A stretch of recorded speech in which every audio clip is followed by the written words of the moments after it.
欢迎来到自说自话的总裁。传说中国藏地的横断山当中隐藏着一个史前文明的避难所，德国人把它叫做沙姆巴拉，传说是一个隐藏着地球轴心的洞穴。英国人把它翻译成香巴拉，传说那是喇嘛们守护了几千年的史前天国。而美国人则说它叫做香格里拉，就隐藏在3座雪山的河谷当中。美国的探险家曾经去过那个地方，还拍摄过3座雪山的照片，一切都显得那么真实。那这个拍摄照片的美国探险家真的进入过香格里拉吗？今天我们就来聊聊这个故事。时间回到1922年，约瑟夫·洛克来到丽江，他是一个植物猎人，心高气傲，让所有人都必须称呼自己洛博士。他从印度、缅甸一路赶过来，要寻找一种叫做大风子树的远古树种。本来科学家们都认为大风子树这早就已经灭绝了，但是美国医生们却发现旧金山的华侨们从中国带来了一种药品，竟然是大风子油。这种药品还能治疗麻风病。麻风病在当时正在肆虐美国，是一种能毁容的慢性传染病，非常可怕。接着美国医生们又发现藏地康区的大风子油是最极品的，所以这会儿美国农业部就赶紧安排这位骆博士来到丽江寻找大风子树。骆博士不愧是顶级的植物猎人，很快就找到了大风子树，把种子和标本寄回美国。农业部也二话不说又打了一大笔经费过来，他们还想要更多的神奇植物。而骆博士这边呢，却故意放慢了脚步，因为他迷上了玉龙雪山。这里好山好水好优越，植物遍地都是，上班就是摸鱼，干嘛还要去美国卷死同行呢？骆博士把大本营选在了玉龙雪山脚下的雪松村。他认为丽江古城虽然美丽，但是那里熙熙攘攘的人群配不上自己高雅的身份，反而是古城外的玉龙雪山和自己一样，有种孤芳自傲的优越感。他现在很享受这种摸鱼的感觉，把早就收集好的植物标本一点一点的往回寄，农业部也不停的打钱。骆博士就这样在丽江幸福的生活着。但是突然有一天，他目睹了这样一个改变他一生的故事。这天，雪松村外燃起了一个巨型的篝火堆，那些自称纳西的丽江原住民聚集在篝火旁边，唱歌跳舞，像是在狂欢，又像是某种仪式。骆博士也加入其中，原来这是纳西人的火把节，男女青年们都在用歌声表白，一切都充满了热情。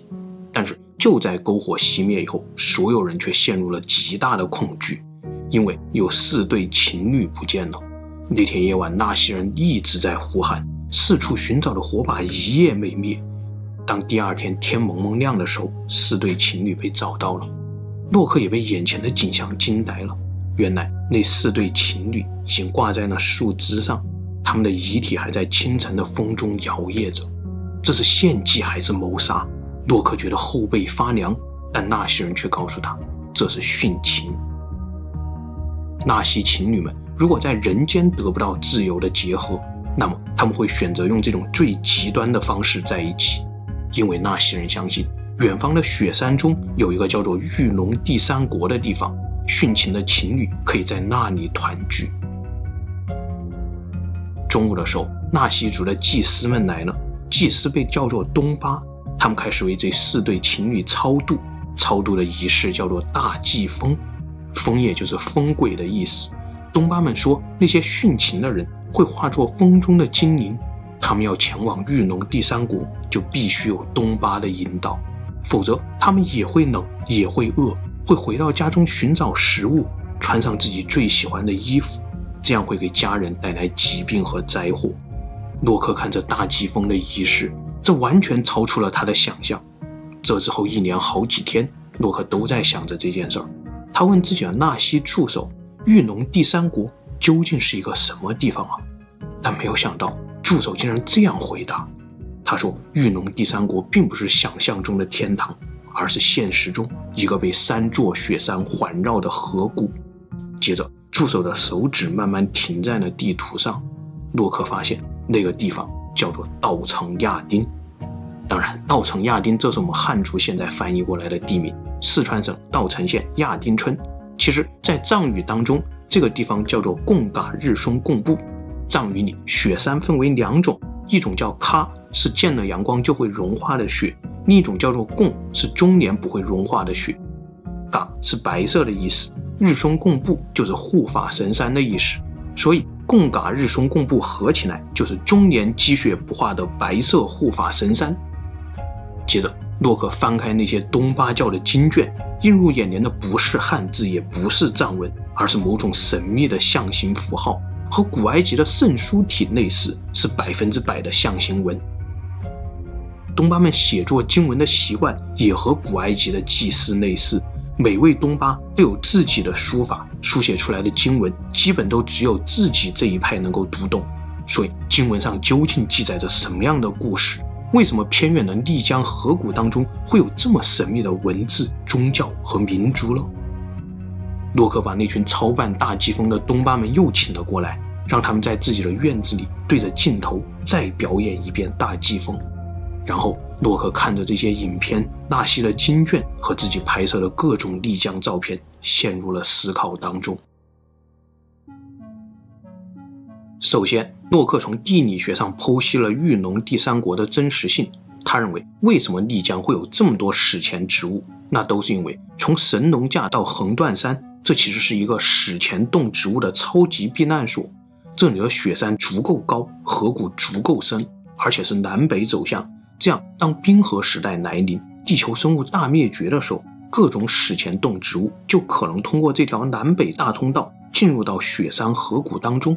河谷里非常温暖，而且水源充足，又有自己的一套生态系统，所以在末日的时候，各种动植物只要逃到这里就可以幸存。那除了动植物，会不会也有一个史前文明逃进来过呢？等到外面冰雪消融，他们才一批批的走出去，形成了现在各大文明。这也解释了为什么汉族有昆仑山的信仰，藏族有香巴拉的信仰，就连印度也有须弥山的信仰。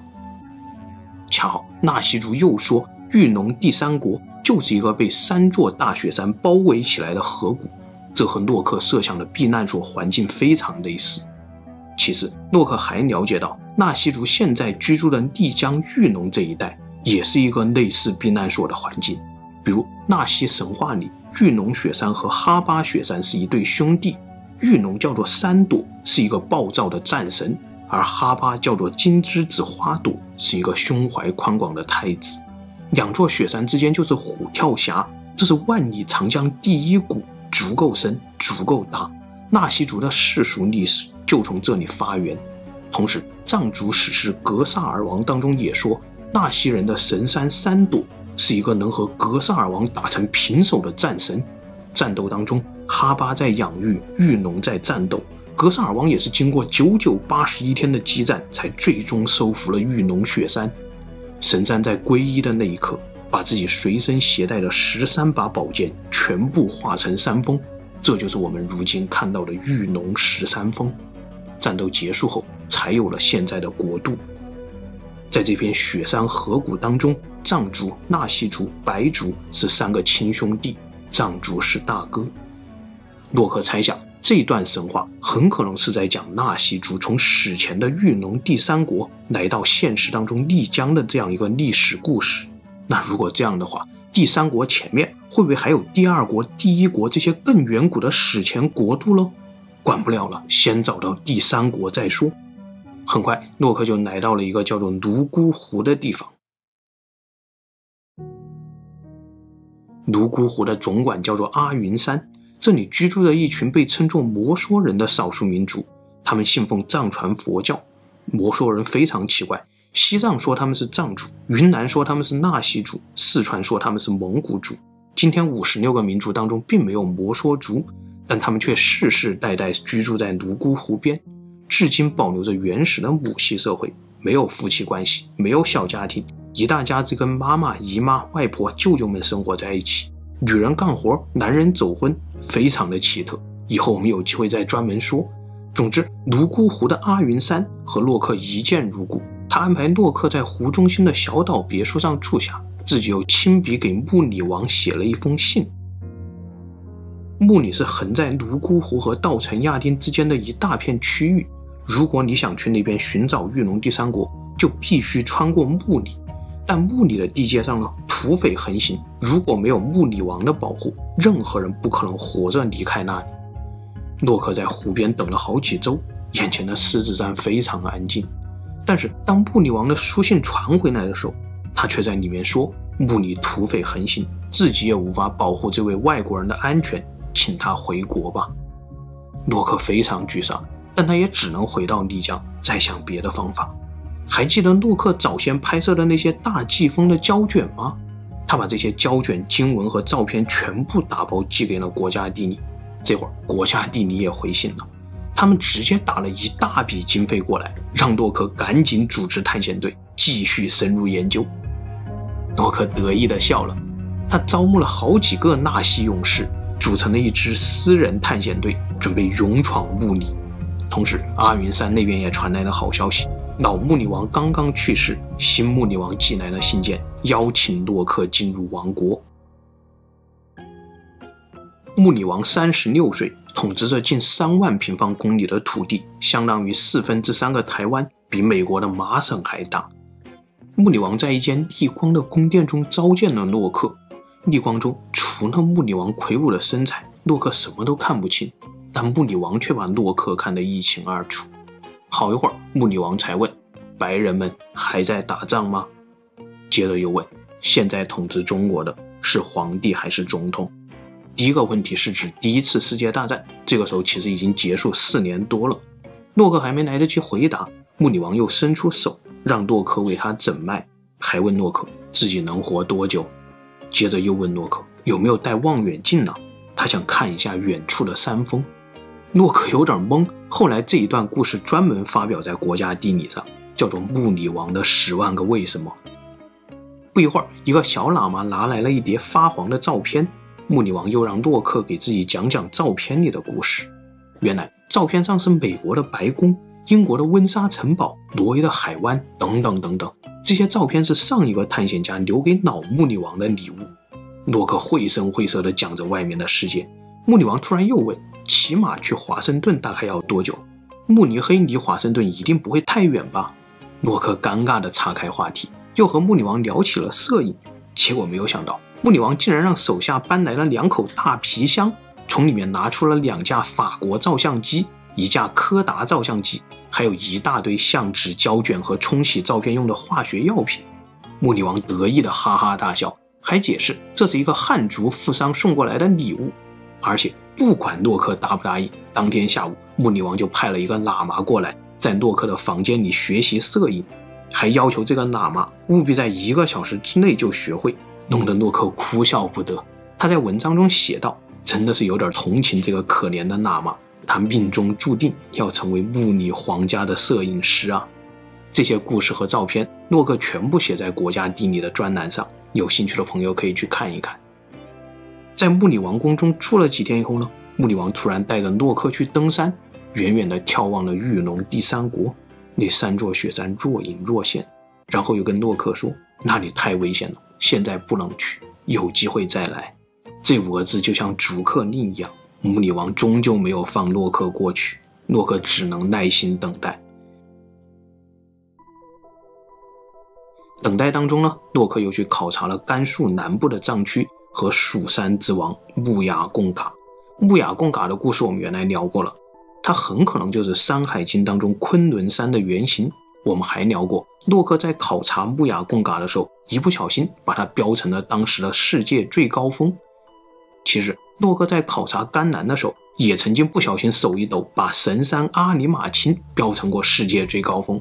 在这里，洛克又发现了一个巨大的秘密，他在一座叫做禅定寺的古寺当中发现了一个藏经阁，里面有数不清的经卷，其中有2卷卓尼大藏经非常的珍贵，这是从极其远古的时代就流传下来的藏文百科全书。又由于汉藏同源的关系了，很多学者都怀疑这版卓尼大藏经当中就隐藏着很多远古汉藏的历史，很有可能帮我们破解尚书、山海经等等古籍当中有关夏朝和三皇五帝时代的谜团。洛克看到这些大藏经以后，毫不犹豫地买了下来，足足装了92个大箱子运回美国。接着第2年，甘南爆发战乱，叛军攻入寺院，烧毁了整个藏经阁。然后美国的那一套卓尼大藏经就成了绝世孤本。另外，洛克还在甘南发现了一种史前植物洛克牡丹，这是当今欧美植物园里的顶级宝物，反而在甘南已经非常罕见了。3年以后，洛克回到了穆里，他带来了一本国家地理，封面是自己和穆里王的合影。穆里王很高兴，直接写了一封亲笔信寄给道场那边的匪首，让他们务必保护洛克的安全。这天，洛克还没有来得及出发，他突然看见守门的小喇嘛带了一个外地来的武士闯进了穆里王的宫殿。洛克好奇地跟过去，伏在墙边偷听。原来这个武士正是道城那边的土匪，他来向穆里王借道，说泸沽湖那边的摩梭人杀了他们的兄弟，必须过去报仇，要血洗泸沽湖。而且穆里王还答应了。洛克心中一惊，想到了泸沽湖的阿云山一家，于是他赶紧写信让亲信送回泸沽湖。就这样，突如其来的战乱又打碎了洛克前往玉龙第三国的计划。这个时候呢，美国也开始陷入萧条，各种资助越来越少，不得已，洛克返回美国去打理关系。1928年的6月，身在美国的洛克收到了阿云山的电报，好消息，道场那边的匪首也同意洛克进入自己的领地。洛克二话不说飞回了丽江，组织了一支探险队。当这个探险队来到穆里的时候，他发现穆里王给自己准备了一个像军队一样的护卫队。大穆里寺的住持喇嘛也被任命为洛克的第1向导。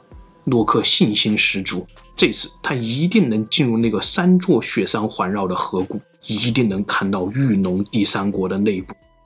结果很不幸，就在他们到达亚丁冲古寺以后，眼看着就要进入河谷了，但突然洛克和住持都意识到大事不好，自己是被道城土匪们骗过来的羔羊啊！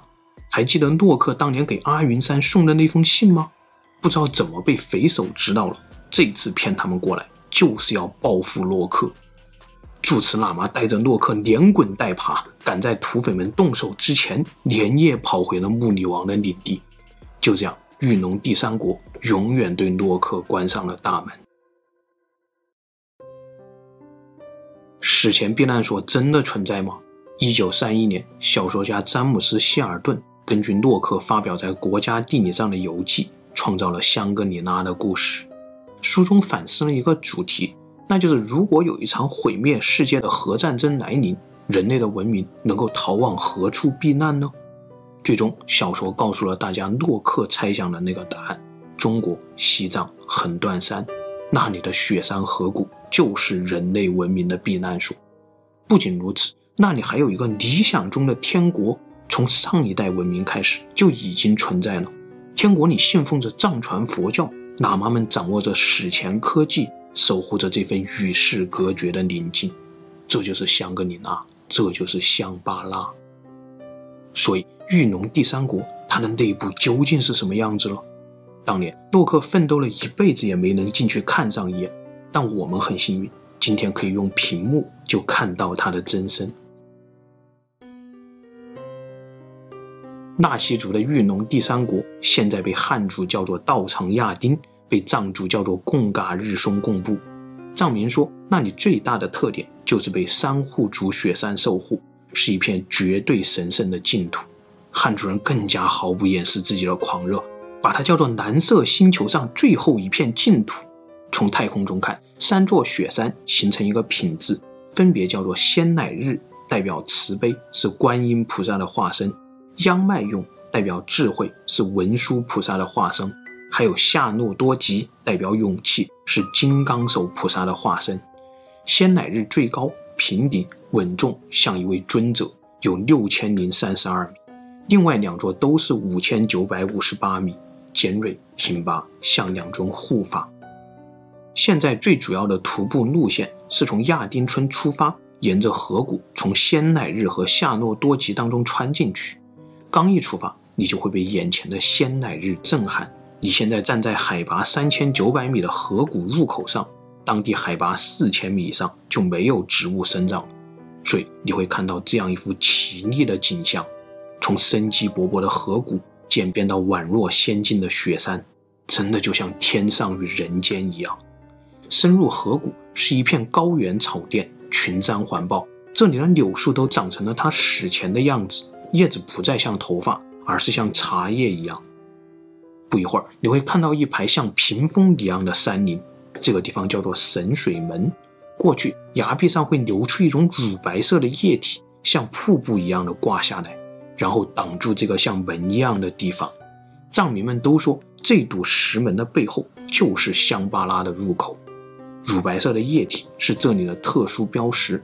再往前走，你将看到一个有点乳白色的珍珠湖。专家们解释，这些乳白色的液体都是在数千万年的时间当中形成的。冰川运动碾碎了山体，把山体岩石碾成了极其微小的碳酸钙粉末，粉末混合到冰川融水当中，就形成了乳白色的液体。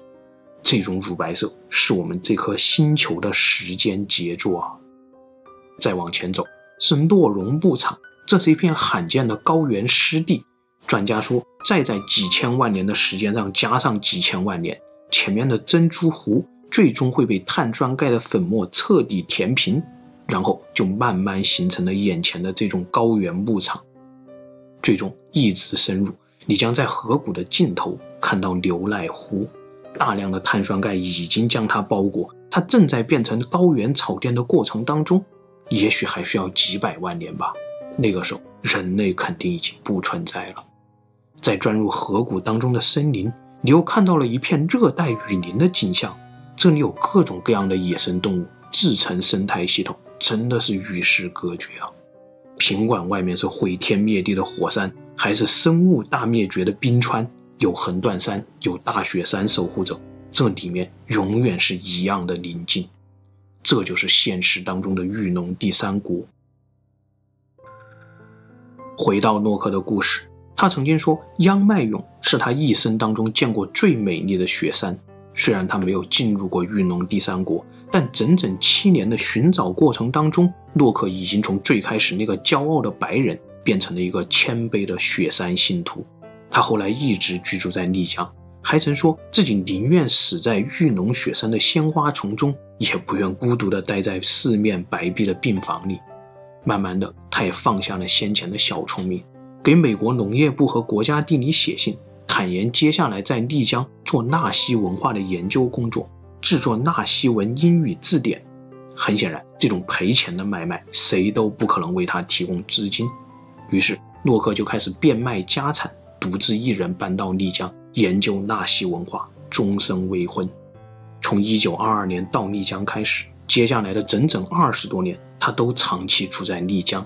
他被雪山和天国的理想所征服，但到了1944年的时候，日本人即将杀到云南，诺克不得不撤离。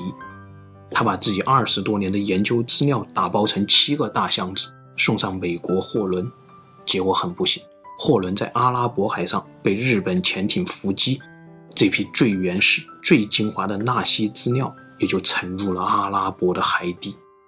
在美国听到这个消息以后，60岁的诺克好几次把猎枪含到了嘴里，他认真地考虑过自杀，但最终他打消了这个念头。